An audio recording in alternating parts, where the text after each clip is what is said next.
Now it's time for one of my favorite segments, Rápido Reactions. And we're talking transfers, huh?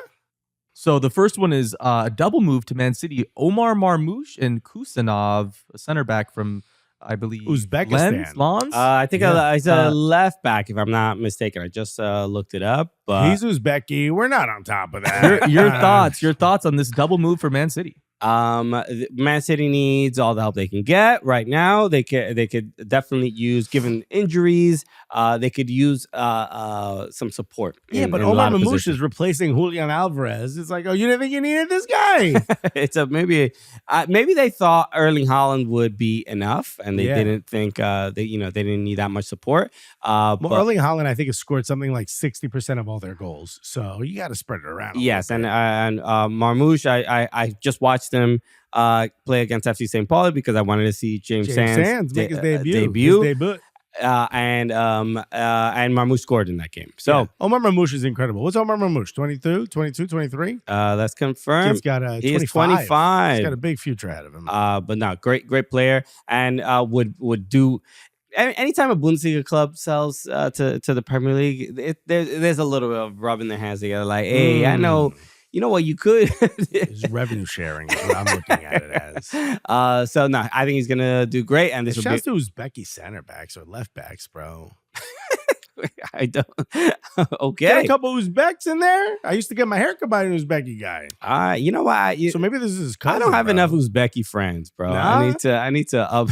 Any Uzbeki people listening or watching? We need a Uzbeki with the good hair up in here. Make yourself known. Yeah, all right, bro. we need to befriend you. Yo, fuck the chat with Uzbeki flags, bro.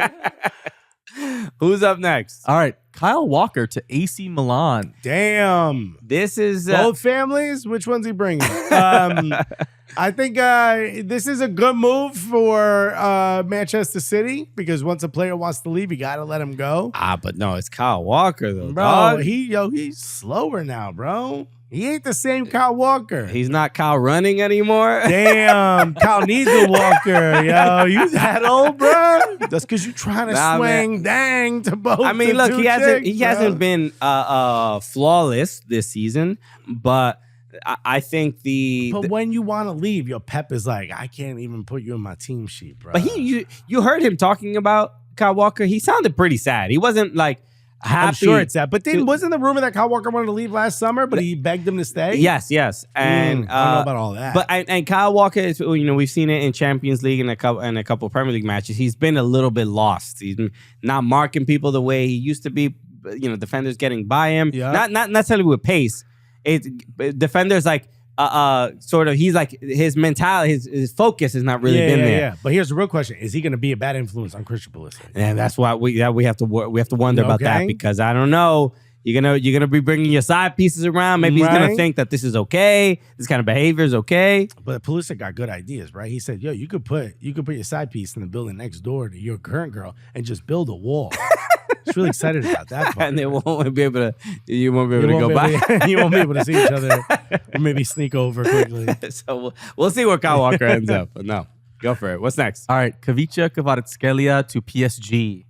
Khvicha. That's a plus for you for the pronunciation, Kvaradona. Because you could have just said Kvara. Bro, this man is 23 years old, looks every bit of 55 years old. Without a doubt. What's going on in Georgia? What's going on? Yo, drop the skincare routine.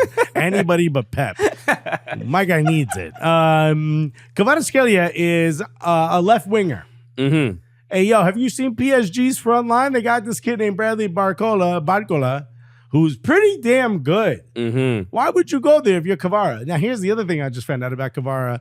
He's one of the lowest paid players on Napoli. Yeah, this was been the thing. His contract goes to 2028, and he makes $55,000, not euros, dollars a week. While some of his teammates are making way more than that. Bro, Osimhen was making bucket loads more, bro.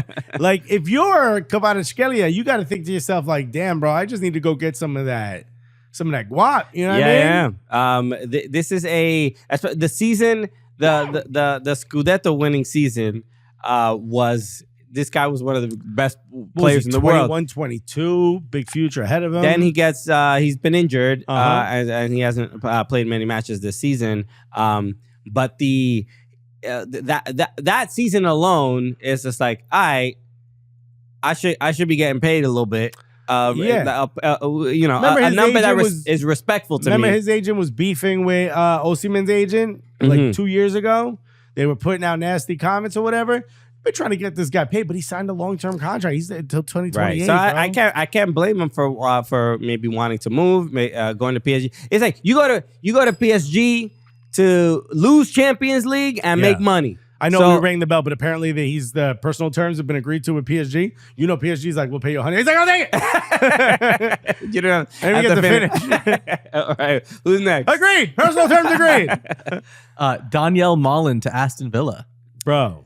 Although I think as a wing back or a left back, no, not as a striker. Because he plays as a winger, right? Yeah. Mostly, for Dortmund. But aren't they going to sell like an Ollie Watkins or John Duran, one of the two? Probably John Duran. Yeah. And then Donyell Malen can kind of be backup, I'm assuming. I sort of think of Donyell Malen as like an upgrade to like Leon Bailey, because Leon Bailey's not really playing much. But they got him for I think like 20 or 25, some cheapy number, bro. Right. Makes you wonder where the hell's Arsenal and all this.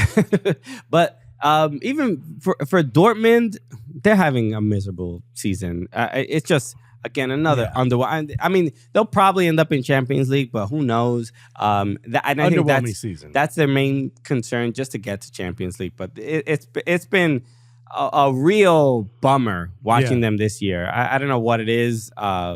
This season.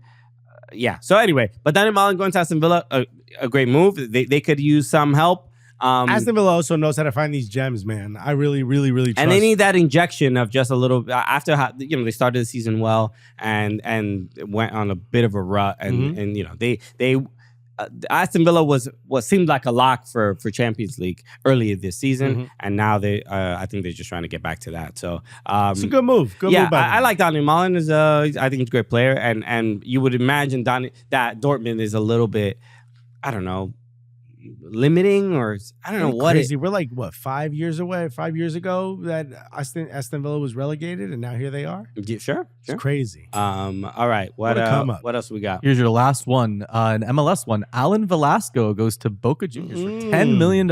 This is a lot of money to pay for Alan Velasco. When I saw Tommy Scoops report this, and I said, who? This man's talking. For how much? My guy's talking rupees, or is he talking dollars? What currency are we talking about? Litecoin? Yeah. This was. You gonna pay 1/10 of a Bitcoin for my guy? Alan Velasco was a solid DP, solid FC Dallas player.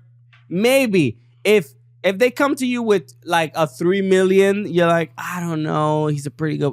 For 10, you get rid of this man in a heartbeat. Bro, we giving you the private jet to take. We're getting you there tonight. Whatever amenities you need. Boca, where are you getting this money? Bro, I thought the economy in Argentina was garbage, bro. Where you getting 10 million?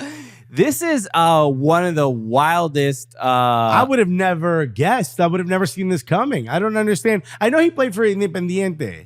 Okay. Club Atlético Independiente, if I'm not mistaken, in Argentina before. I think that's where he started his career. So I get that there's a little bit of the I'm coming home, but Alan Velasco, bro. Yeah, I mean, Tom had reported, said that Dallas planned around Velasco for 2025, but the deal was too good for player and club. And a 15% sell-on? This is unbelievable business. Bro, this is money I'm a little bit concerned for this FC. Money laundering is what this is, bro. I'm a little concerned for FC Dallas because they get rid of Paul Arriola, they get rid of Jesus Ferreira and Alan Velasco. Yeah. And it's like, who's scoring them goals? So it's gonna be a bit interesting for them. But yeah, you take this deal every day of the week. Damn. 10 million. All right. I think I go for 2 million on the open market right now, bro. With all due respect, I'm Velasco, decent player, decent guy. But yeah, I mean, 10 plus 2 million add-ons? But no. What's the add-ons if he blinks? You get another million. All right, another Rápido Reaction in the books. Thank you, everybody.